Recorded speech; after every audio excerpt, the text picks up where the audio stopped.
BJP কি social নেটওয়ার্কে বলল ওটা ফেক ফেক, ওটা ফেকু। আমাকে বলেছিল কি কি আমি জগন্নাথ মন্দিরের কাঠ চুরি করেছি। কান মোড়া দেওয়া উচিত এদের, কান ধরে উপোস কর। আমি কেন তোদের কাঠ চুরি করতে যাব? আমার নিম গাছ বাংলায় কম আছে? আমার বাড়িতেও 4টে নিম গাছ আছে। আর জগন্নাথ ধামেও 500 গাছ পোতা হয়েছে, আরো 100 নিম গাছ পোতা হবে। কারো দয়া চাই না।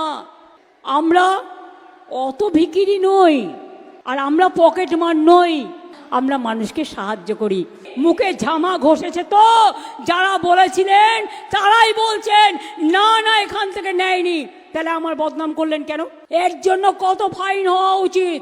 একটা ভালো করে মন্দির করলাম আর তা বলে দিচ্ছে আমি নাকি চুরি করেছি। প্রমাণ করুক।